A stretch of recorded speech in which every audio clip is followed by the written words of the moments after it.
Good evening, ladies and gentlemen, sisters and brothers. My name is Yvonne Weldon. I am a Wiradjuri woman from Cowra, here in New South Wales. I'm from the waters of the Clare, which is also known as the Lachlan, and of the Murrumbidgee Rivers. I am the elected chairperson of the Metropolitan Local Aboriginal Land Council, who are the culture authority under the Aboriginal Land Rights Act for the lands that we're on. I'd like to pay my respects to all elders past and present, to all First Nations and to you and the many nations of lands you travelled from this evening and those that are represented virtually here tonight. It is always a humbling privilege to provide a welcome to country. For me, it is a profound honour and a luxury of time. Time given by you and time of the many warriors that started the traditions for all of us. A welcome isn't just words, it is a reflection of where we are. Not this modern day structure, but the continuous link of life, lessons, purpose, and nurturing supplies. The boundaries of our traditional owners are embedded into the Earth's natural landscapes. The boundaries of the Eora are the Hawkes River in the north, the Nepean in the west, and the Georges River in the south. Wherever you travel across this beautiful continent of ours, understand you're entering lands of nations, tribes and clans, existing here for over 60,000 years. The First Nations of this country are the oldest living culture of the world. Our practices and our traditions have sustained us, and they are embedded into the core of this nation. And on behalf of the Metropolitan Local Aboriginal Land Council, the elders and the members, I welcome everyone to the land of the Gadigal. I acknowledge the Gadigal people, whose spirits and ancestors will always remain with this land, our Mother Earth. The First Nations are the most diverse, resilient, unique and sustainable people on the planet. And to acknowledge the survival and also the challenges being faced by my people, let us all remember the many warriors that created pathways for all of us, the ones recognised and the ones we've never heard of. Our stories aren't myths. They are this land's history that has been passed on from one generation to the next. There have been many lessons learned at our expense and our devastation. They should and must be acknowledged, not out of a guilt, but to listen, learn and to come together. Just as my people had our land taken from us and we were put into homes, then we had our land stolen to only go to the, had our homes taken only to go to the lands where our communities and our connections were removed or damaged. The dispossession continues in the disconnect. So as you connect, learn and share tonight, tomorrow and beyond, continue to make a difference, but don't lose sight of the important work that still needs to be done to bring my people, your people and all our peoples together. We all need to work together to eliminate the barriers to our suitable housing to become our homes, from the affordability of basic access to services, and stop the isolation from each other. We need to be connected even more so today, now than ever, creating a society that we all can be proud of. All of us can bring about positive change now and into the future. To make that future possible, let us all draw upon my people's spirits as we continue on our journey. May my people's spirits walk with you and guide you as we strive forward for us all. Again, on behalf of the Metropolitan Local Aboriginal Land Council, welcome to Gadigal land. This always was, always will be Aboriginal land. Thank you and have a wonderful evening.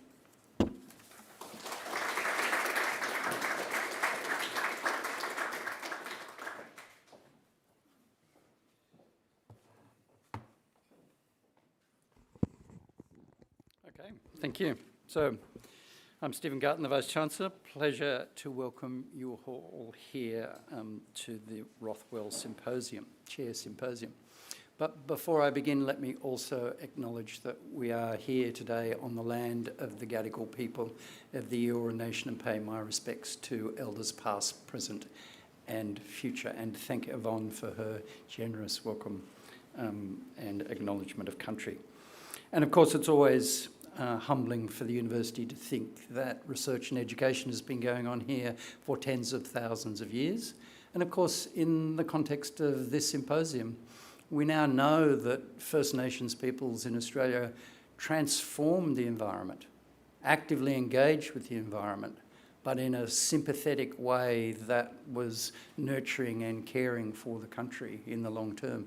And of course, that's one of the reasons why the university's new sustainability strategy has caring for country as one of its key planks, because we want to learn from the First Nations approach to managing the environment, which is so important for us all.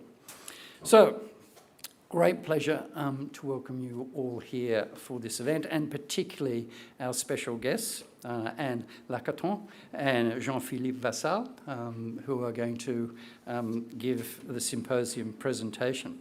And their presence here as the Rothwell Chairs owes a great deal to Susan and Gary Rothwell, whose generous donation has made all of this possible. So really want to thank you on behalf of the university and the broader community for your generosity to enable this great event to happen. Wonderful things can happen from philanthropy, and this is just one of the ways in which we can embrace and show, in this particular context, the importance of architecture, the importance of the environment, the ways in which every human lives in a space and engages with space, and therefore how we manage space, how we construct space is so important to everyday life, consciousness, and our sense of well-being. So great opportunity, I think, to hear from very distinguished architects about how they approach that classic problem and classic questions for us all. In that context, I have to say that I have a great deal of fondness for architecture, design and planning. There are a bunch of wonderful people and colleagues who've impressed me with their innovation, their engagement with student learning, their research. But my estimation of the staff and the students has risen considerably in the context of this event. How did you pick the Pritzker winners a year before they got it? I mean, that is just fantastic. What insight, what understanding of the discipline. Congratulations, that's really good. I think the applications for future versions of the chair will be bountiful, because everyone will want a Pritzker, and therefore they will want a Rothwell before they get a Pritzker. So it is a great opportunity to welcome these very distinguished architects. I watched a YouTube video this morning just to get a bit of sense, and their sense of the democratisation of landscape. And one thing that really impressed me was the idea of not just demolishing buildings to build anew, but to reconstruct and reconfigure architecture in more meaningful ways that really open up the space for human living. I mean, it's a terrific, and from a historian's perspective, a great way of approaching architecture. So it's now my pleasure to introduce the Dean, Professor Robin Dowling, who will say a few more words and a more informed set of words than I will.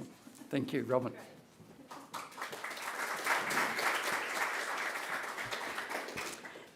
Thanks very much, Stephen, for your very kind words.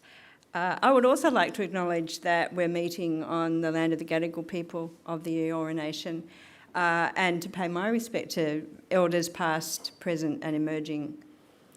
So, Vice-Chancellor, Gary and Susan, Anne and Jean-Philippe, guests who are here, and I don't know what number we're up to now, but our guests online. Thank you for coming tonight. The symposium really marks the launch of the Gary and Susan Rothwell Chair in Architectural Design Leadership, made possible, as Stephen mentioned, by the generous gift from Susan and Gary. Now, I'm intrigued that Stephen says that he loves the architecture group, because architecture and design schools take pride in breaking rules and flouting convention. Which is very odd for those who know me that I lead such a school. And in the spirit of that, the Rothwell Chair is actually not your usual university-endowed professorship. First of all, we have two, but not one, Rothwell Co-Chair, in recognition of the importance of collaboration and partnership in design processes and in high-quality design outcomes. Our co-chairs come from the architectural profession rather than the academy, which is actually really important to us in the school. And the Rothwell Chair is a program of activities. It's not a single event, and it's not just one person. So we have a postdoctoral researcher, Hannes Freikum, who will support Anne Lacaton and Jean-Philippe Vassal with the research elements of the program. Hannes will begin employment with the University of Sydney later in the year, we hope, when he can travel to Australia. But he joins us from Sweden later in the panel this evening. The Rothwell Chair also supports a PhD top-up scholarship awarded to Nathan Etherington, who's also here this evening, an architect completing a PhD in the school. So while the approach of the Chair might be a little unconventional, the practices of the Chair and its activities allows the school to continue the mission it's been pursuing since its inception a little over 100 years ago, to lead and inspire thought on built and designed environments. So first, in the school, our staff and students work in partnership with the professions and each other. Such collaboration has been woven into the fabric of the Rothwell program. So staff, students, practitioners, friends from architecture, urban policy and design are all in the audience tonight. And the activities we have planned as part of the Chair program will include design studios for our students, classes for emerging and mid-career architects. The program is a fantastic opportunity for us in the school, in collaboration with our co-chairs, to apply creativity, rigour and a collaborative mindset to advance knowledge and build better places. And second, I think it's important that the university and the school do not turn away from societal challenges. The school proudly nurtures our people to be experimental, imaginative, and importantly, to be critical. Our students' design skills have been equally informed by classes from artists like Lloyd Rees and by participating in radical experiments with building self-sufficient housing at the back of the Wilkinson building. Our Rothwell Co-Chairs have asked us to bring that tradition to life for the 21st century. They have drawn our attention to a wicked problem: how to build great cities with kindness, generosity, and efficiency in mind. I have no doubt that the conversations throughout the symposium will be lively, but the conversations will also be difficult, as solutions to affordable housing that may make us feel uncomfortable emerge. The symposium, I hope, will reaffirm the tradition of the university, of the tradition of debate and questioning. So to conclude, I'm also delighted to welcome you here to the symposium and the launch event, and to once again thank Gary and Susan very sincerely. I will leave it to my colleague Catherine Larson to provide you with an introduction to Anne Lacaton and Jean-Philippe Vassal as our Rothwell Co-Chairs. When we asked our architectural design discipline, I think it was one of my first jobs when I started as Dean 2 and a bit years ago, when we asked the architecture discipline to suggest Rothwell Co-Chairs, we kept coming back to Lacaton and Vassal because of their work that was at the intersection of architecture and urban planning, the thoughtfulness and their broad social ambitions. So we look forward to welcoming them to Sydney in person at some point, but for now are equally excited about the symposium to come over the next 3 days. Thank you.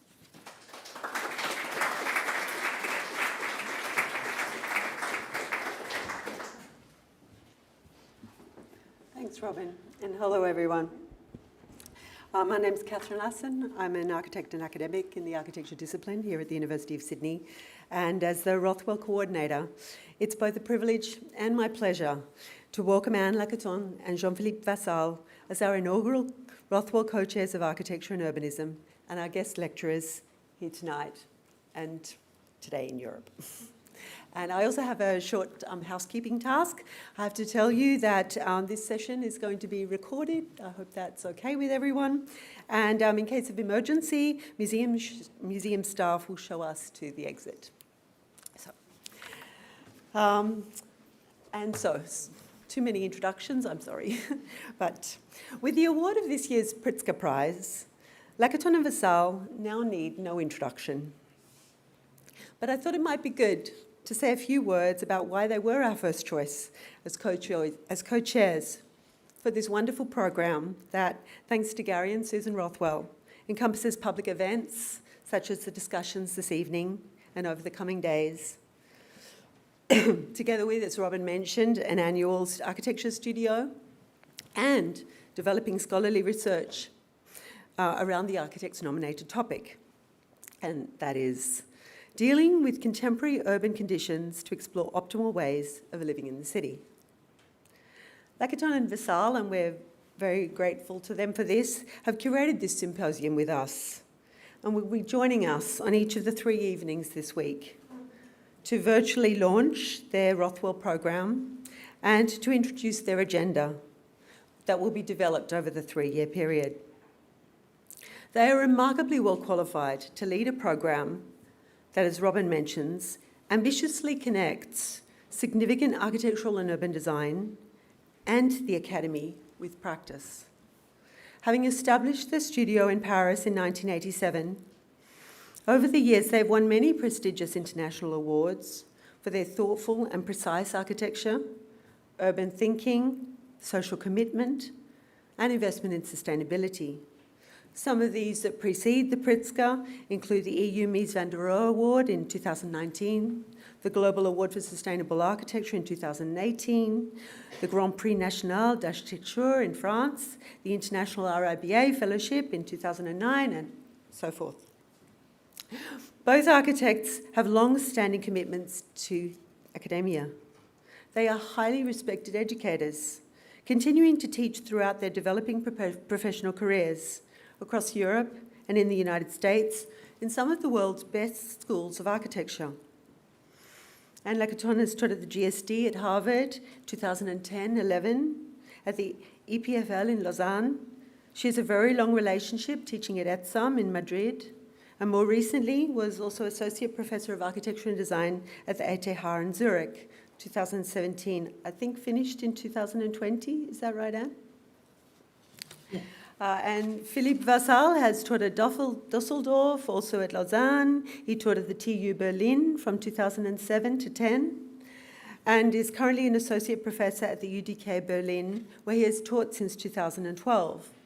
So our students are very lucky. But what I would most like to emphasize is the way the Lacaton and Vassal have crafted a very precise and personal architectural position, one that poses an interesting intersection between a pragmatic acceptance of many current challenges for the profession, so, for example, engaging with the economic and procurement details of major building construction systems, whilst renewing selected ideals of early and mid-century modernism. This extremely thoughtful approach to carefully and strategically continue elements that we might associate with the project of modernity, whilst incorporating intelligent critique to locate each new project in a contemporary setting, searching for real innovation, often understated, and to do this in a media-saturated world that privileges the rapid consumption of architectural imagery is refreshing and, I think, very hopeful, as well as remarkable. Different aspects of their approach and this position are touched on and connected through local and international discussions over the coming days. A precise intersection of architecture and urban design connected to the essence of the experience of the interior, I see as one continuous ambitious thread. Another is alluded to in their Rothwell topic. Central to early 20th century architectural experiments was a key question: how do we want to live? And they revive that question for the current environment. Innovation is looked for in Lacaton and Vassal's work through a deep understanding of all existing contexts to a project, including its history. And in our symposium discussions about social and affordable housing, tomorrow evening, Irénée Scalbert will present a close reading of an important social housing project in France from the 1970s. And then in the final session on Thursday, Anne and Jean-Philippe will meet with architects who also act pragmatically as developers, including Andreas Hofer, who is the current director of the 2027 100-year reimagining of the famous early 20th century Stuttgart Weißenhofsiedlung. So this intersection of history and pragmatic engagement is very powerful in their work, I think. Disciplinary literacy is here connected with detailed understanding of building realisation processes. And in Lacaton Vassal's work, it helps make contemporary architectural and urban sense of larger political and social ideals. These elements and more offer sophisticated and sometimes subtle connections with history, context, the idea of the city, modernism, popularity, industrial building systems and details, economy of means, coupled with a desire for living better in urban environments. Collectively, this approach offers us and our students an inspiring example for framing one's own architectural position today. We are delighted that tonight's presentation is just an introduction. So over the coming days and indeed 3 years, some of these questions will be further explored. We will start some conversations. By examining all these layers of thought, we can begin to read this work and the lessons it offers us tonight, here and across the globe. Please join me in welcoming Anne and Jean-Philippe.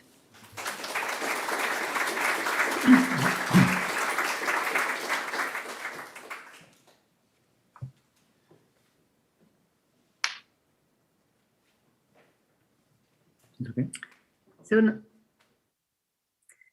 So we, Jean-Philippe Vassal and me, we have been very happy to and enthusiastic to accept the invitation of the University of Sydney for the 3 years Rothwell Chair. So we especially thank Susan and Gary Rothwell and the University of Sydney for this invitation. And today it's a great pleasure for us to finally launch the chair, remotely, unfortunately, with this 3 days symposium. Together with the university, we agreed to focus during this chair on the topic of living in the big cities, which leads, first of all, to the subject of housing. Inhabiting is the most wonderful challenge of the contemporary society, but yet also certainly the most critical. Our aim in the chair, as we do it in our practice, is to define in all aspects which are the conditions to provide with good and affordable housing in the big city, which is for us the essential condition to make the city much better for all inhabitants. It starts by defining with ambition what is good housing, what inhabitants expect and have the right to expect of the housing in terms of the quality and pleasure of the everyday life. We will come back on this in our presentation. Housing is a basic and essential unit or element that makes a city and that contributes to the quality of the city. This is the reason why it is important, to our opinion, to start thinking about the city through the quality of housing and emphasize both pleasure and affordability. So doing, it reverses conventional methods of city planning, prioritizing a strategy of situations rather than a master plan vision. A part of the solution comes from the city itself and from the potential already there, which must be exploited and not ignored or wasted. We need to pay careful attention to the existing from the inside to understand the values and the potential. The transformation of the existing with ambition and care, instead of demolition and rebuilding, a better use of the land, an accurate and discerned densification, case by case, place by place, provide also the solutions for making good housing and to upgrade the quality of housing. It is much more profitable in terms of ecology, of economy, of mixing people, and overall in terms of quality of living. So now we try to develop our ideas about all of this through the presentation of our philosophy of design and some projects that we have built in our office. Jean-Philippe will take the floor. So now I share the screen. Yes, because we we don't know very well situation in Australia and Sydney. I think it's interesting to try to establish a bridge, a passerelle between Europa and Australia, between Paris and Sydney, in order to share these questions, to learn from what happens in each situation. And I think it will be really interesting to make this very long trip from here to Australia, from Paris to Sydney, in order to share these questions. So the question is, we think this question of living in the city, this question of how to housing is a so important challenge.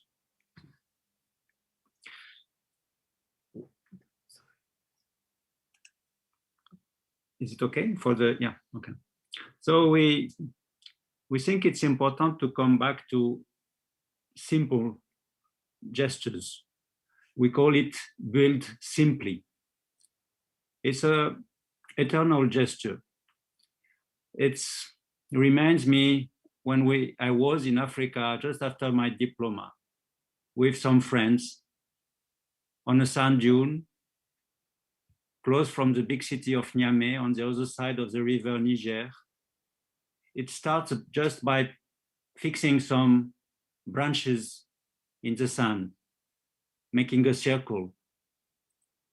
Then to bend these branches in order to make this form, this kind of roof. It's a pleasant moment. It's a moment where you discuss, where you share experiences, where you laugh, where you are happy. Then to surround the branches with panels of straw that leaves the air coming through. To turn around the straw hut. And then to place another kind of straw, which is much more thin, on the roof that will protect from the rain at the rain season.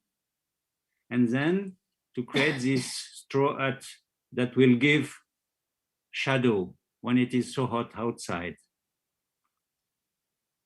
A straw hut with a fence around, and just in front, 9 branches fixed in the sand, supporting a large roof on a sort of living room on top of the sand dune, which allows you to look at the landscape.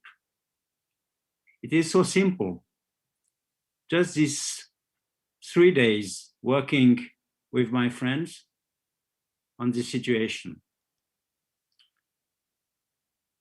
This simplicity, we find it also in the 50s, in these houses, these villas that were done with nearly minimum of components, with a minimum of steel, with a minimum of concrete, and with glass windows around, that in relation with the landscape has produced some of the most beautiful villa on the West Coast. It was a social housing program, case study house program, very, very economical house that have produced situations of luxury, simply with minimum elements. It's, for us, it's also these houses in Australia by Glen Murcutt, these very beautiful and delicate villa that we found in the countryside or in the landscape or in the forest. Simplicity, build simple, come back to very, very simple things seems for us absolutely essential. So it means floors like grounds. We come back in that way with the Maison Domino of Le Corbusier, just a system of columns, beams, floors, and stairs from one level to another level and to the roof. Very, very simple. Or like this project by Frei Otto in Berlin, in Tiergarten, Oko House, ecologic houses, that was proposing platforms, each one at 7 meters from the next one, on which the inhabitants had the possibility to develop their own housing. Tomorrow, I think Christophe Hultin will talk also about this project. But it is also at a larger scale, the city of Athens, with a system that it is called Polykatoika, which is a system of Maison Domino at the scale of the city. Minimum materials to create grounds, to propose floors. It's also about playing with the climates and not fighting against. We see in Europe these last 20 years that the climate was an enemy, and we don't want to imagine that in that way. It means the climate is a friend, and we have to play with him, to use its qualities and its characteristics. So it means about working with the solar energy in a passive way, taking the energy and the heat from the south when you need it, but also working with natural ventilations, with screens, with filters. And we can really learn a lot with the greenhouse technology. And it's really extreme simplicity, extreme robustness, and at the same time, total orientation towards the climates. And to adapt this to housing situations. So the simplicity, the fact to use in a simple way with the climate, it means that we want to deal with simple elements, which are the light, which are the air, doing with the minimum. And by that way, affordability should be not so far away. Build double. It means to build more, to give more freedom, linked with this idea of inhabiting in all situations, outside the city, but also inside the city. Inhabiting beyond the functional conveys pleasure, generosity, the freedom to occupy a space.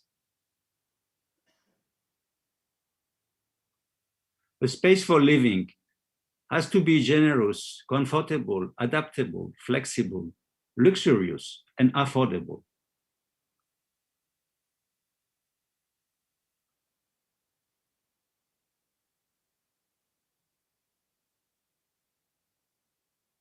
Dwellings must offer freedoms of usage to generate possibilities for evolution, for interpretation, and for appropriation.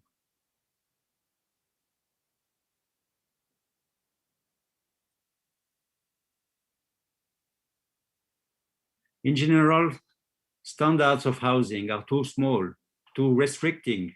The principle of standard minimum for the living space is wrong for us. Offer as much extra space as programmed space to promote relationships within spaces to bring about pleasurable situations.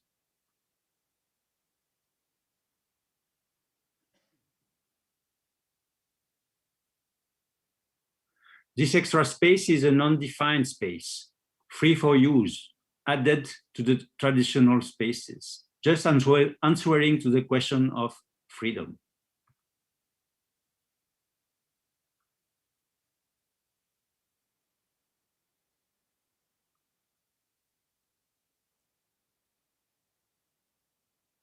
Every dwelling must have a privative outside space, as a balcony, as a terrace, a winter garden, to give the possibility of living outside, of having a garden, like in a single house, inside the city.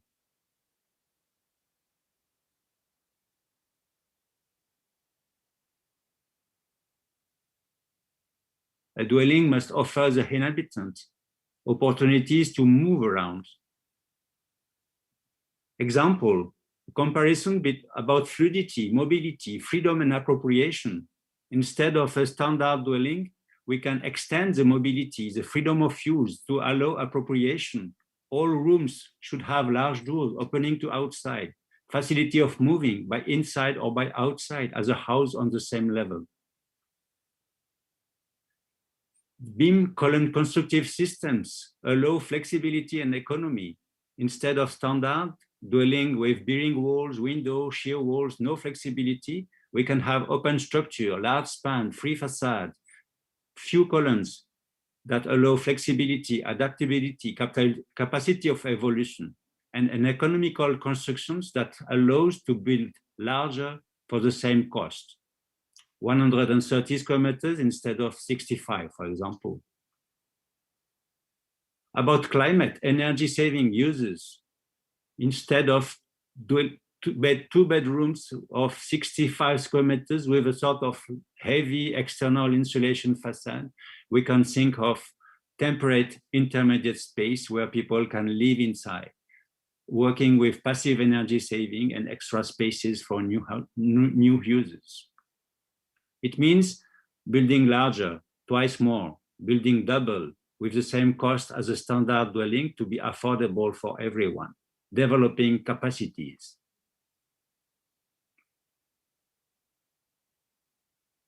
Building double to create other possibilities, other freedoms, new ways of inhabiting, to fully inhabit, to loosen norms, decompress space, and to allow this freedom of uses, to transform and enlarge what exists instead of demolishing it, to offer twice more space to each person, necessary and essential conditions to any project of increasing the density.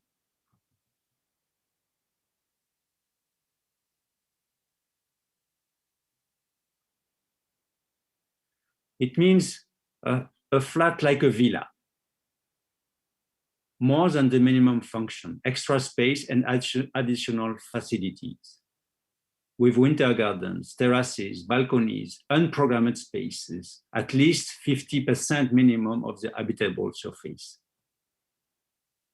Then our aim is to redevelop in the cities the concept of villa, houses with garden inside the city.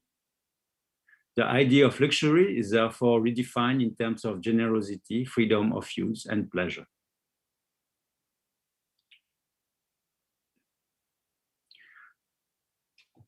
The most important point it is to build with. It means that the starting point is the existing. And the starting point is the extreme precision, the extreme kindness we need to have with all what exists. On a beautiful space close to the sea, the question here was to think, is it possible to build on a plot where you have 50 pine trees, where you have a beautiful sand dune? Is it possible to come to build, but in the same time, never to cut one tree and to keep the shape of the ground of the sand dune exactly like it is? Instead of cutting trees, erasing sand dune. Or it is possible to mix the systems, to say we will take care of precisely of each root, of each branch, of all the bushes of the site. We keep the shape of the sand dune and we mix the structures of the forest and a new housing place. Or it is possible to take the light from the reflection of sun on the sea and to bring it to the ceiling of under the pilotis on this corrugated aluminum in order to bring the light of the reflection and to lighten the entrance under the house. Or it is possible to keep the trees inside. Or it is possible to make foundations without disturbing the roots of the pine trees and leaving the pine trees crossing the house and still moving with the wind inside the house. One pine tree in the middle of the corridor between the bedroom and the bathroom. just to propose incredible situations of sharing and mixing the quality of housing with the preservation of the nature. This could be done for one house, or it could be done in another situation for a competition in west of France, close to a forest. Or housing project could allow nature to recover its place in areas where quality and its importance has been reduced by the extension of the city. All the nature can take place again. On this project, it was about 400 of collective housing. Or it is possible to leave the ground free, to leave enough space between the ground and the upper levels, or to find some ways with a minimum of impact of the pilotis on the ground to leave the possibility and enough light for the trees to take the place that was reduced by the reduction of the situation. Or it is possible to mix these two systems, housing and nature. Or finally, the responsibility to be an inhabitant can be about the preservation of nature below the flats. Or we can mix and intersect these situations of housing and of nature, preservation of nature. It is about precision, dealing with what is already there. Building with means an extreme precision, an extreme delicacy. And it allows to have this maximum of pleasure of the combination of situations of housing and the nature. Transformation in all situations, and Anne will continue to explain the question. The transformation is an important issue for architecture and for urban planning today. It's about make-do. Transformation is about doing the better use of what we already have. We have already a lot built, constructions, buildings, networks, roads. It's important to consider that the existing is a resource, a value, and a great opportunity, instead of always seeing it as unsatisfactory. Every existing situation is an opportunity made of multiple elements, of qualities, of capacities that can be integrated, reactivated, reused. This is the case of the modern housing blocks, and transformation is the opportunity to upgrade the quality, to extend living space, to increase pleasure and comfort, to save energy, to bring more light, to do more with less, with and for the inhabitants. So we especially studied in the 20 past years the modern large housing developments massively built in the suburbs of the cities all over the world. At the time, they carried the vision of the future, optimistic, and a modern way of life affordable to everyone. But these places today, they no longer represent a model of living in many cities, and the issue of their future is currently a big issue everywhere. In France, a national program of urban renovation was engaged massively around 2005, based on the demolition and rebuild of almost 200,000 flats. And our position toward this program was to say, never demolish, never remove or replace, always add, transform, and reuse. Just a very few numbers to compare also the cost of these two situations, again in the French situation. The demolition and the reconstruction of the standard housing for the 200,000 units which are scheduled to be demolished is minimum 160,000 euro per dwelling.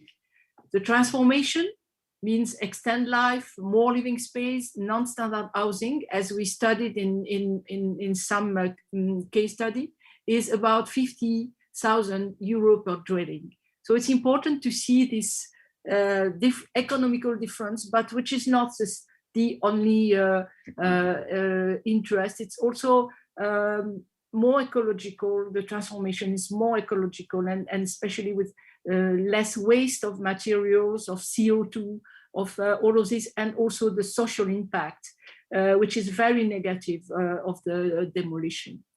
So we did, facing this situation, and we have just, as architects, the possibility to study the situation and to look at it carefully. And together with a friend, Frédéric Druot, in 2004, we published this study that we named Plus, where we studied a number of cases coming from the program of demolition and rebuild, to look carefully to the potential of the situations, and to study carefully the alternatives of demolition, and to make a transformation. And we call this, the subtitle was Large-Scale Housing Developments, an exceptional case to talk about the potential of these places if we take carefully the time and the will to look at them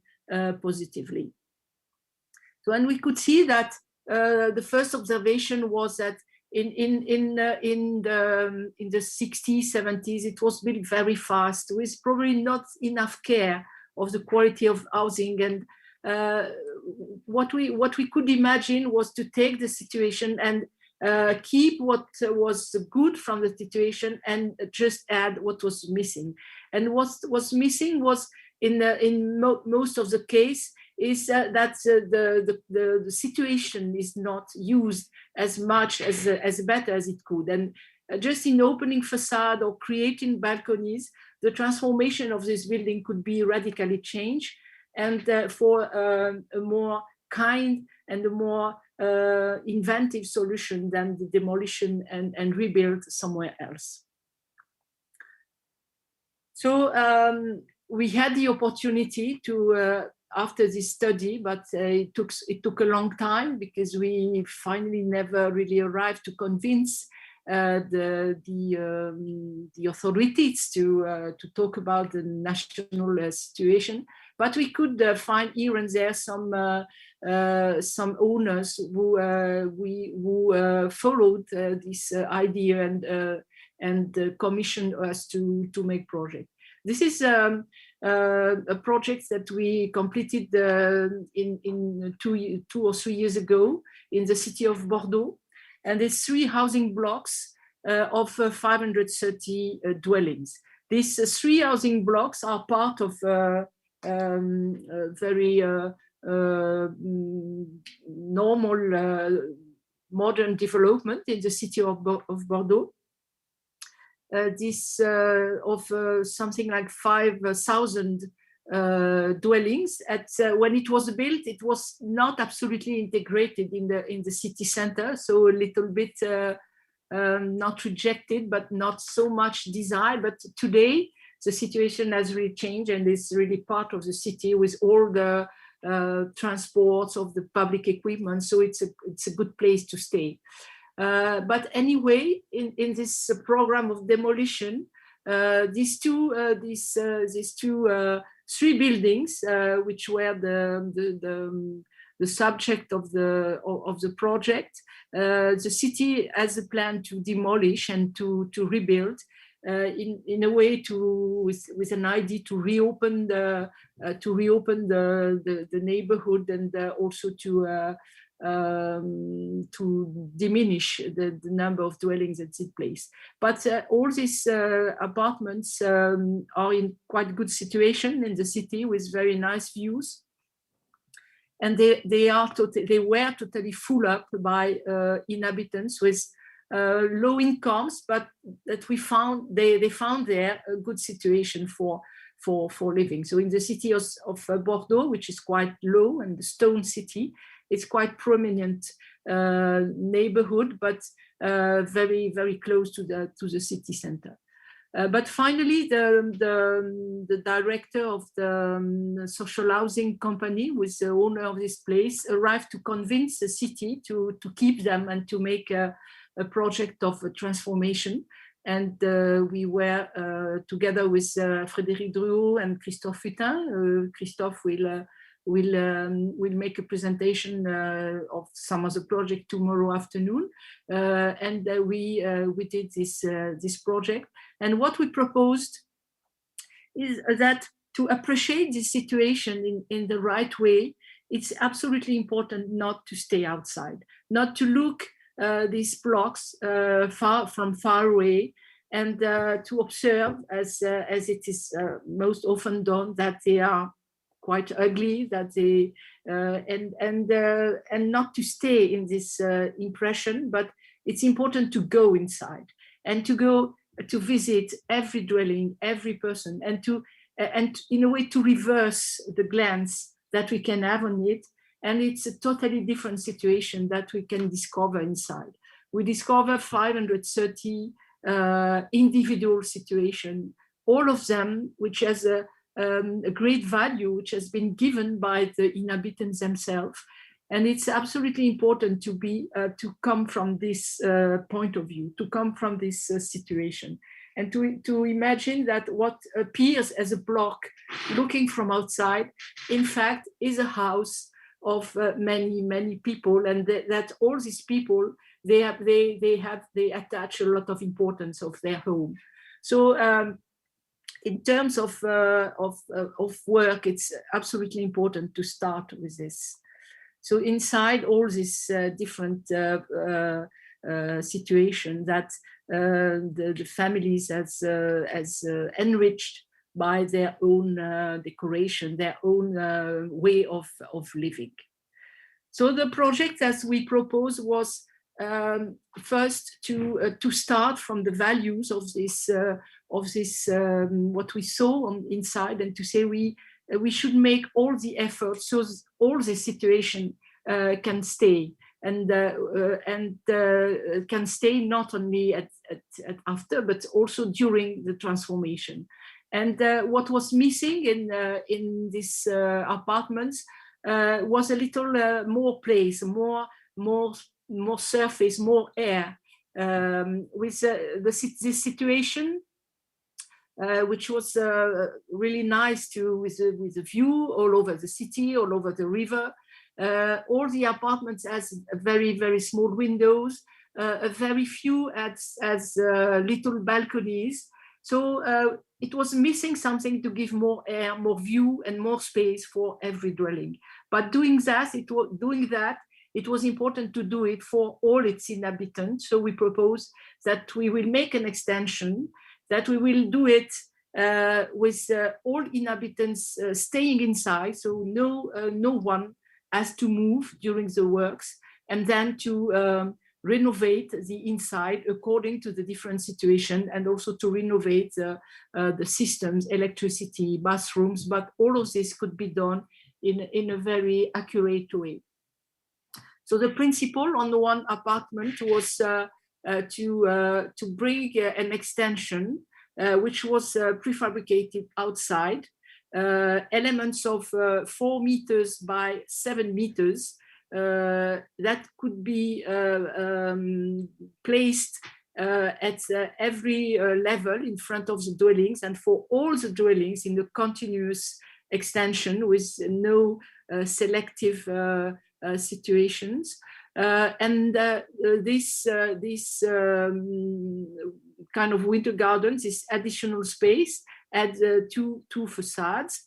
Then we removed the handrails or the existing facades to open at the maximum we could, and to facilitate all the connections from the existing dwelling to the extension.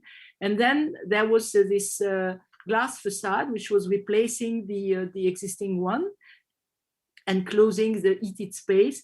And here outside, kind of movable lighter facade facade closing the winter garden. So, and we propose from the early studies also the methodology of construction, which would demonstrate that all of this was possible while all the inhabitants stayed inside. So, in fact, it was two kind of works. The works of the extension, which we proceeded from outside. So all this time is not so much disturbing by the inhabitants because it's outside. Then start the interface. At the moment we remove all the handrails and replace the facade, and then the last finishes and also interior finishes. And all of this was applied to all levels and to all apartments. Plus on the rooftop, we use the opportunity of these flat roofs to introduce additional larger apartments, which were missing in the typologies. And from this existing block, 175 meters long and 15 levels high, the transformation process allows to change radically the quality of housing, the comfort of housing, the pleasure of housing, as well as also the image of the building. Doing this also with these winter gardens, we could also radically improve the energy efficiency of the building and cut more than by 2 the energy consumption. So the process of extension, these elements were built 2 kilometers away and brought on a track and immediately placed on the construction. All these elements are totally independent in terms of construction. It's why we before built these columns and the new foundations.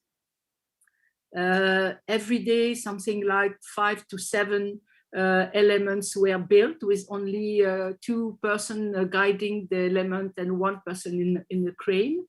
Then the preparation of the next level, it's just attached to the existing for the wind, but it's again it's absolutely independent. Then the new columns for the floor above.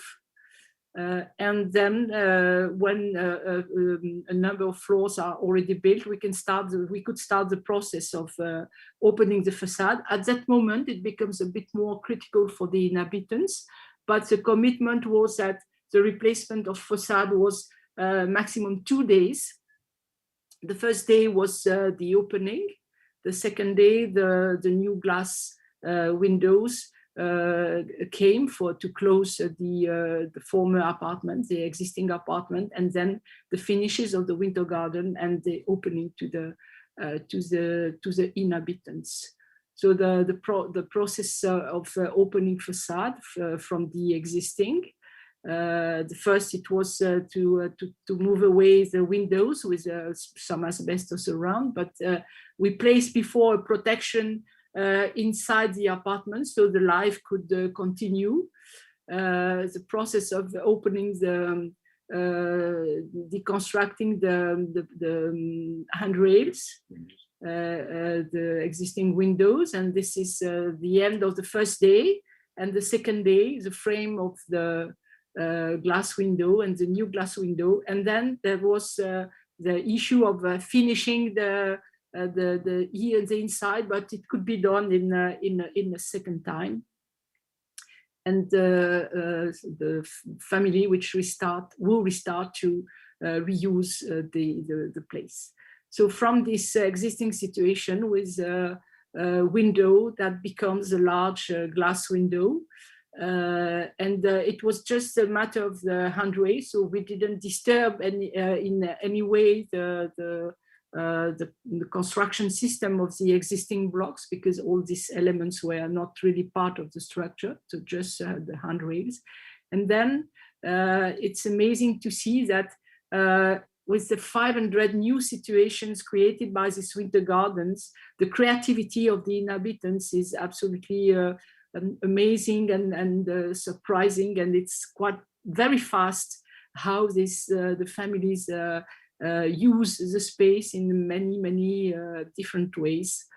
And the transformation of the quality of this housing is absolutely radical, and the building starts a new life for something like 50 years with very good technical requirements and a good also sustainable aspects. So from existing to the new situation. So you can see here in the double facades of the glass window with double glass, which is insulated, the thermal curtains that allow to keep the warm in winter, the winter garden, the interior of the winter garden, which is not heated, and the facade of the winter garden, which can be widely open because in summer it becomes a terrace, which also very efficient for the summer comfort.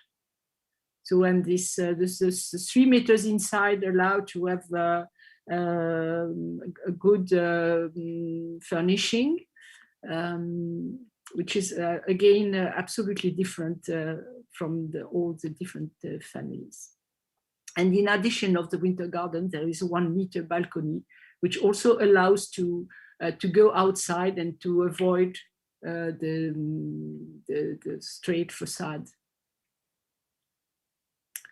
And all these internal appropriations, which are always really much more better and surprising that we have in mind.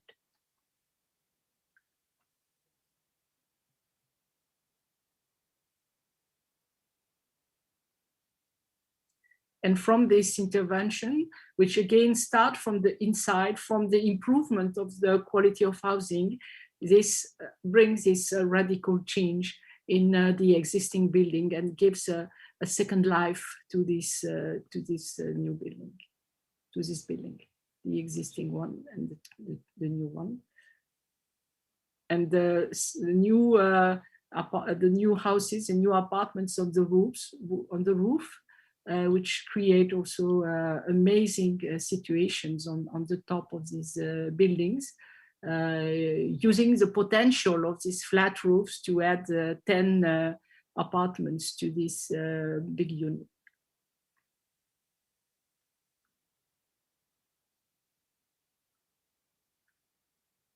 And the transformation of the general situation, which also a benefit for all the city. Just a few numbers to see that this situation can be is absolutely affordable for all the situations. So just these numbers to say that we 100% of the existing had been conserved, 20% with a heavy renovation like the hallways, elevators, bathroom, and 80% is a light renovation like some paintings on flooring when it was needed. 53% of the surface had been added in an average of 50 square meters by drilling in terms of winter gardens, balconies, but also sometimes interior spaces. Doing these winter gardens and a careful change of the systems, a part of the insulation where it was necessary, the primary energy consumption was reduced to minus 60%. 100% of the building has been occupied during the works, no move of the inhabitant, and also there was no increase of the rent for the occupants. It's a social housing, and it remains the same amount, rent plus charges, after the transformation. And the cost of the transformation was 50 to 55,000 euros net. It's the cost of the construction works for the transformation, while the estimation by the city before the project for the cost of demolition and rebuilding was 160,000 euros. And what is also interesting is that it's a public social housing company, but there was a very the small amount of public subsidies, 20%, while 80% has been funded by the social housing company Aquitanis itself. So, and it's interesting to say that these situations are, it's not a unique case. All over the city, we have such a number of, a big number of such situations where if we have a strategy of situation by situation, case by case, it's possible to do everywhere this improvement of the quality of housing, but also that can be densification, because sometimes there is ground available, there is a potential of construction, but again, it's only a strategy of case by case from inside, which allows to do such an approach. And for us, it's important to think that this is also the future, to think in that way. Yeah, and this is the last slide. Thank you very much. Now we can answer the question. Yeah?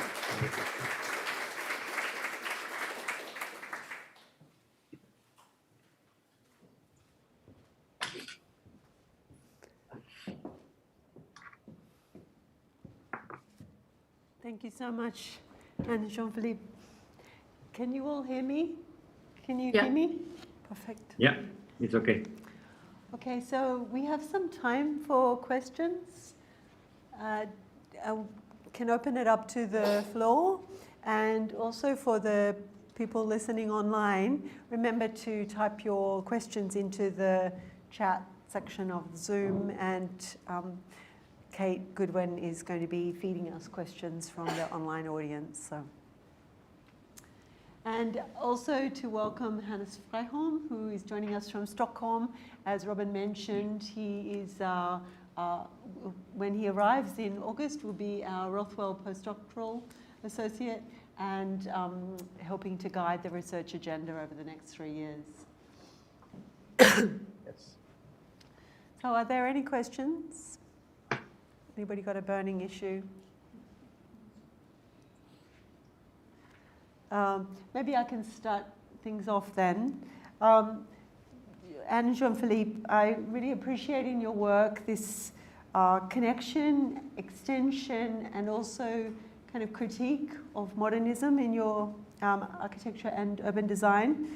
And so, for example, you question Le Corbusier's conception of tabula rasa, but connect with such strategies as the domino frame and the architectural promenade in your work.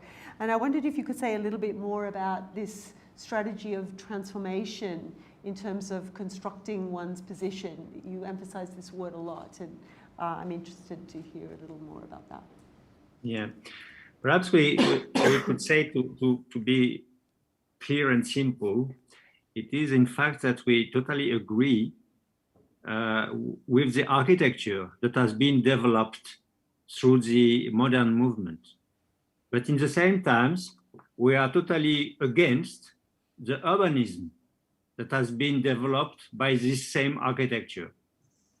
So we think today that the question of taking the quality, the comfort, the pleasure that was given by the principles of architecture could be done in a total different way in terms of urbanism. No more an urbanism coming from above, a sort of up to bottom system, but at the contrary, a bottom-up system taking the starting point of the existing city with its difficulties, with its problem, but also with its qualities, with its richness, with the people, with the trees, with the nature, taking it as a principle of a starting point. How finally the modern architecture could be adapted to the continuity of the existing city and the improvement of the existing city. So it's no more for us a question of making new master plan, but more working with the precision of the particular situations of existing. What is missing? What is the problem? How we can keep this tree? How can we keep this rose tree? How we can take care of this social relation situation? So it is this precision that is absolutely necessary. So to answer your question, it is totally agree with the architecture and totally against with the urbanism that was the continuity of this architecture. I think it's something we've also many times returned to in our discussions previous to this symposium. Is this? It seems like it's almost impossible, or it is impossible somehow, to think about affordable housing or better and good quality housing without thinking about the project of the city in the same time. So there is no longer the tabula rasa, but there's a question of densification all the time. And densification is something that actually brings more space to the city, or makes this bigger, makes the city bigger in a sense. I think that's a really essential theme here to highlight. Absolutely, but also there is this question of affordability, which is really important. The question of economy, how it is possible to spend less money considering the transformation of the city. But there is also an extremely important point, which is the ecology. What is the energy we are wasting in order to demolish and rebuild when we could improve some situations? If we make the comparison, it is enormous. And if today we have some intentions on sustainability and on ecology, we cannot continue with this idea of making tabula rasa or making demolitions towards the existing city. So it's also clear for us that, as we said at the beginning, that the housing is an elementary unit that makes the city. But it's not. It should not be understood as a mass of housing, but much more as 1 + 1 + 1 + 1, because in fact it's the only condition to think about what is equality for everyone, what is the quality of living for everyone. Probably what's something which was a little missed in the big developments in the 60s and 70s, because it has been built big blocks, but not really with a great care of how the life was inside. And today we have the opportunity to rethink that, not to say all the system was bad, was wrong, and we should replace the system by another one. For us, we don't agree this idea of always replacing systems by other ones, but much more to be in a strategy of making do, of changing a system by adding another one, by something which is more complex and which correspond much more to also how it's possible to do it with also the inhabitants, because most of the new system of demolition, for example, moves the inhabitants in other neighborhoods, and it's a great social impact, because most of people, they like their neighborhood and they would like to stay. But in another hand, it's also important to introduce a mixity, to introduce new inhabitants. So it's why we are convinced that the combination with good quality of housing, improving the quality of existing housing, and densification works absolutely together. Thank you.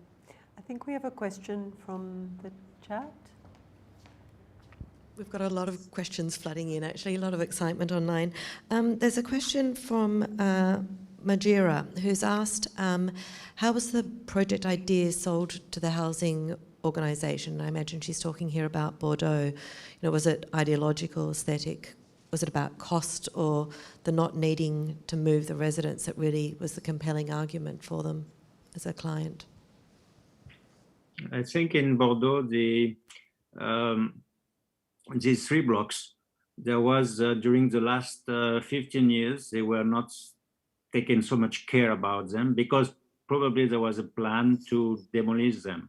So the conditions of living were decreasing and decreasing. Hopefully, there was a new director that came to this social housing organism, and that was looking at the economy of the situation. There was no more any credits, banking credits on these buildings, because they were built in the 60s.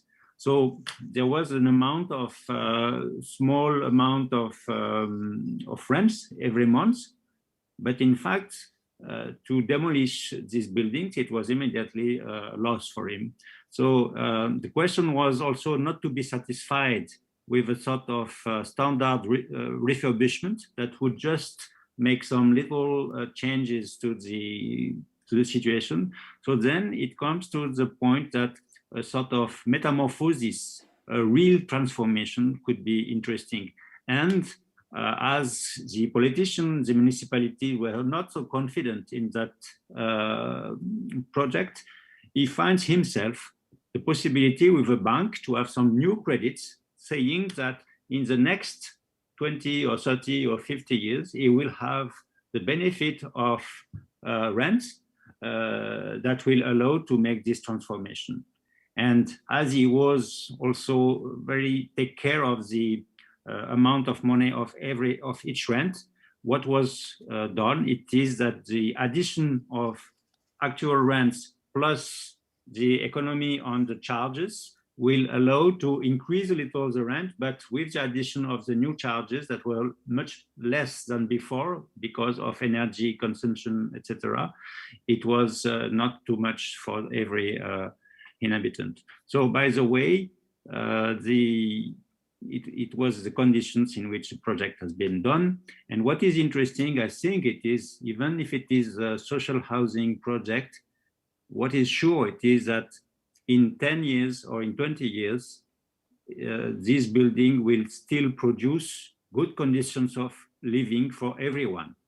I don't know if it will be still social housing, or perhaps there will be new systems, but we really believe that if we consider possibility of mixity, it is very important that this mixity can only happen in the best situations. So it's clear that the economy is not the only important argument. It's clear that it's also how we can improve in the best way the housing conditions. So this is absolutely, of course, on the top of the aims. But the economy is also very important as well, because if you remember the comparison between the transformation of such a building and what would have cost the demolition and rebuild is 1/3, something like 1/3. So it means that with the same amount, we could do three buildings such like this, and then improve much more affordable housing in the city. So the economy is something also very important, not to reduce, not to constrain, but in the opposite, to give more possibilities and more chance to any projects. So it's and this is an important point in this transformation, as well as the other one is on ecology and sustainability. All the calculations show that the save of CO2, the save of material in doing transformation is amazingly less than in demolition and rebuild. So in all aspects, it's very important. But it's clear that the first of one is the objective of providing with good housing. And perhaps just to complete a little, it means also that it's clear to see that when you have one and you add 50% to one, at the end you have 1.5. When you have one and you demolish one and you rebuild one, at the end you have only one. So it means that it is also the ambition of the addition. With the additions, you have more than with the standard. And it is why it is for us so important to say that by adding, at the end, we have much more than the standard is able to provide today. Do you have some more questions? There's lots here. There's one from Tristan Bergmaser who's asking about the perception of some of these modernist social housing estates, and often perceived as ugly, and how that stigma can be overcome. It's also, you can see the images. I think it's, we believe, since many years now we are working, it is that we believe that in the fact that what is good is beautiful. So it means that the pleasure of living of everyone, when it is possible to work for it, and when this pleasure is visible, when you are no more in the visibility of spaces of constraints, of difficulties, the result, it is that there is a change of the image of the building. And we really believe in that situation. In fact, we need to be today confident in the inhabitant, in the way that it's only because he's happy in the place that he will probably have some gardening on his balcony, that this balcony will be, you will look at it from outside, and that it will change the image. So we really believe that a beautiful building is a good building. Yeah, should I just keep running from the, there's one.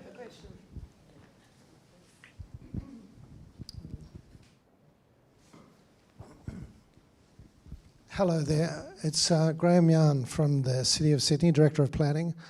I just wanted to say that when I had a chance to visit the building with Christophe, I was struck by the economy of detail that you were able to infuse into the building, such as continuous sills or surface-mounted conduits or freestanding footings or even the modular construction.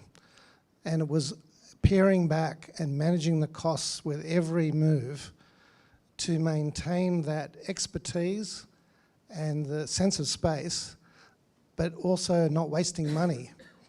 And I could see that in every move. So I think it's important to comment on how this was achieved through real strong attention to detail, but also not fussing unnecessarily around detail as well. I think that's an important point. Yeah, yeah. I think you're absolutely right. And I think if we talk about the transformation of the city, we have to go immediately in the details, in the precision of the complexity of the city.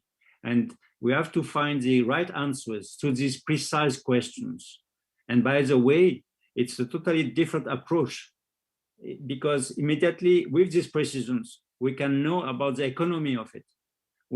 If we have a vision of the city from very far away, we have just to provide some budgets, and these budgets probably they are sometimes 50% or 2 times or 3 times too much to think of the reality of the existing situation. So it is in that way that we think that the big change, it is that we could imagine that it is no more urban question that defines some architectural answers, but we think that it is some architectural answers that can develop to the continuation of the city and to the development of urban questions and urbanism.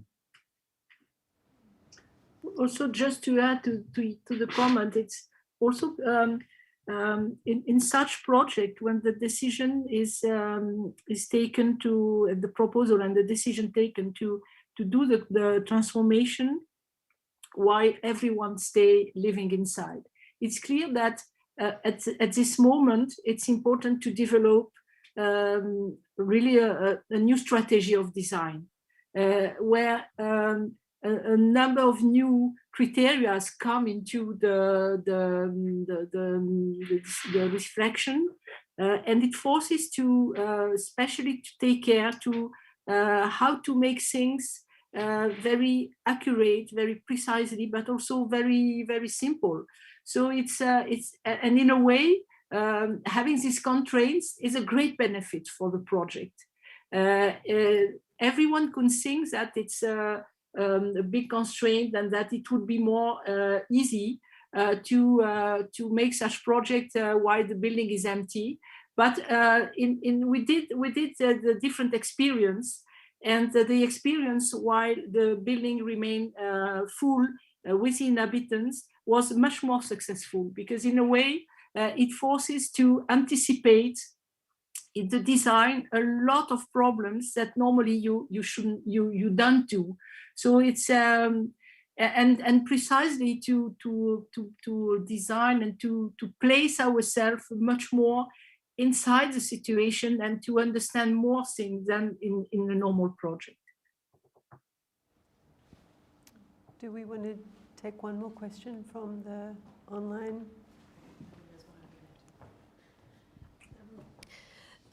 There's a question and observation that single title renewal projects are far simpler than multi-title residential renewal projects.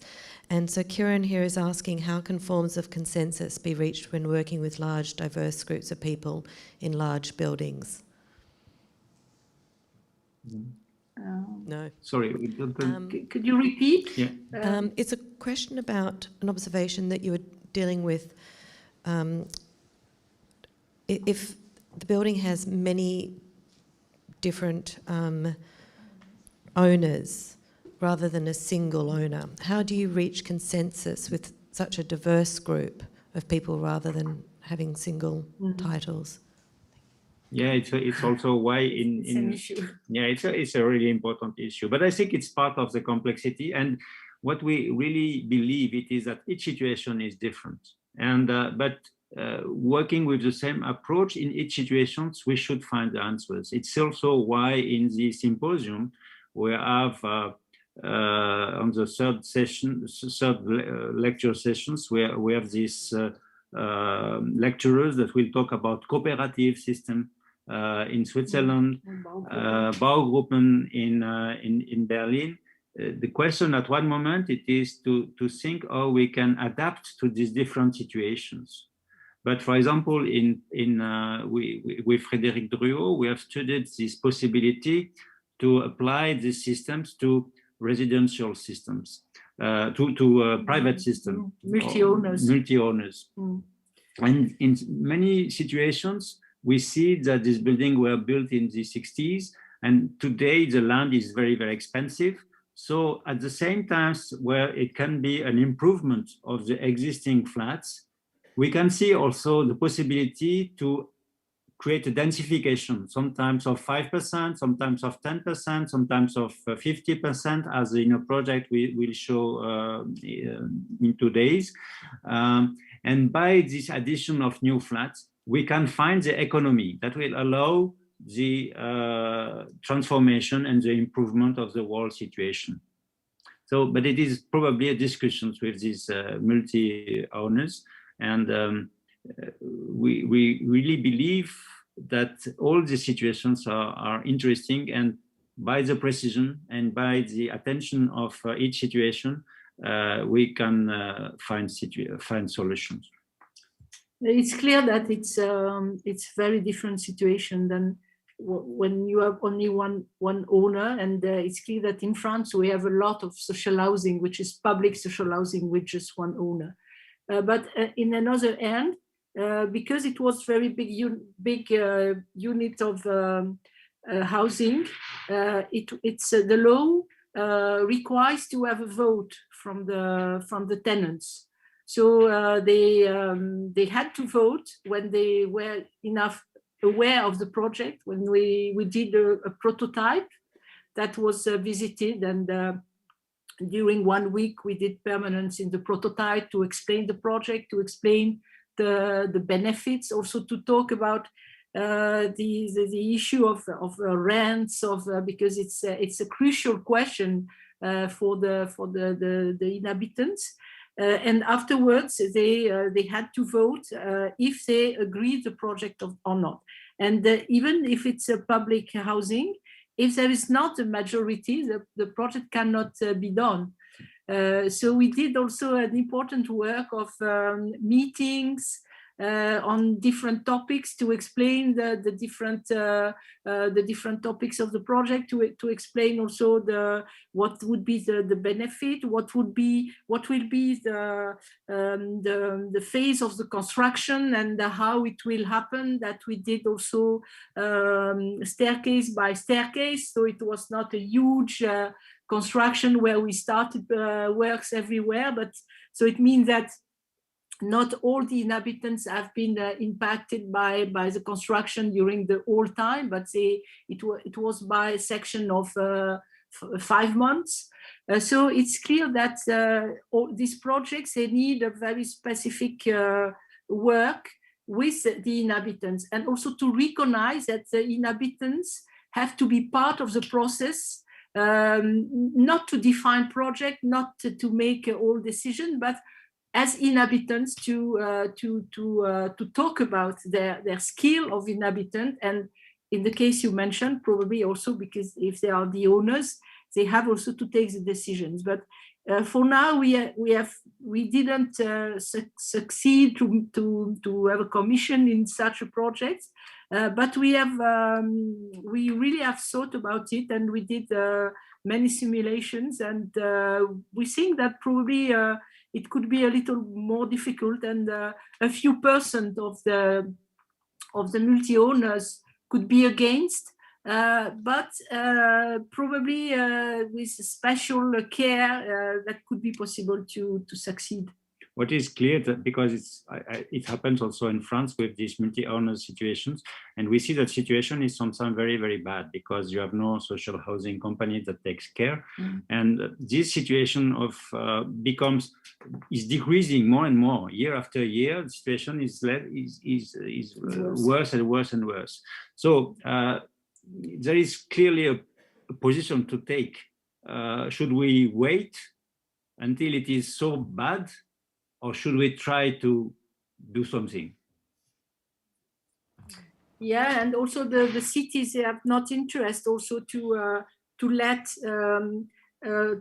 let install a situation of so many difference. So I don't know if it is a case in Sydney, but in France, it's clear that most of the multi-owner ownerships are poorer than the public ownerships. And this is most of the time, for example, they cannot afford even 50,000 euros to transform, as we can do it with the public subsidies. So, and it's in this condition that what Jean-Philippe explained, that in many cases, and we did this study, for example, in Paris, where we studied more than 140 different such situations. If we can find also the economical model which allows to bring the money to this ownership to pay the transformation, it's also an important part of the task to think about the economical model to develop these projects. Did we have one more question here? And maybe if we just have one more question and then draw it to a close, because we're already over time. Thanks. And the great thing is we can continue talking over the next few days. My name's Bridget Smythe. I'm the city architect at the City of Sydney. And I'm curious whether, alongside the extraordinary transformation of the home that you've described today, there's a complementary transformation of the spaces between these three towers or three buildings, and whether or not there's an investment in the kind of public life, the public space, the communal life, the civic amenity that makes this community. Could you talk a bit about that? Because you talked quite a bit about the shift in imageability, and I'm wondering whether the neighbourhood, the other scale, there was a transformation in that area as well. It's clear that it's very, very important question because when we did the competition, it was part of the brief to work also about the close neighborhood and to make proposal how the transformation of the building could also influence the quality of the close neighborhood. And we did in the competition some proposals to, for example, to strengthen the ground floors with, for example, to work on some kind of plinth, which would make a much better connection between the public space and the private space, and also some extensions of the public space, because it's clear that it's important that all of this work together. But finally, when we started the project after the competition, it was decided by the municipalities that finally the public space would be done by someone else. Because in France, it's quite often that finally the architects are doing buildings and the landscaper or urban planners are doing the public space. So we couldn't push up to the end this opportunity of thinking also the lower part of this building, which is so much important because it's really there that happens the right relationship between the housing and the city, which is a weak part in the modern development, which is normally there's nothing happening in the ground floor, and this is a part that should be strengthened with more public equipments to make a better connection. Yeah, but if we look at the French situation, the policy for urban renewal during many years has been to focus only on the public space and never to take into account the housing situation. And we really believe that it should not be disconnected. We think that the quality of the individual space is a condition for a good collective life outside. Maybe that's a great point to wrap it up and to think about how these conversations could continue. Tomorrow we're going to be looking at some interesting, innovative models from Victoria, and it's interesting because some of those models actually draw on experiences with the Bau Group and the Spreefield projects that I mentioned in the last session that Anne and Jean-Philippe referred to. So hopefully we can draw all these things together and continue the conversations in person and also online.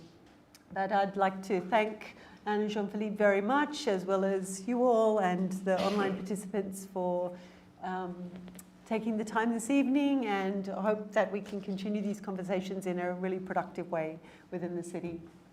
So, thank you very much. Thank you.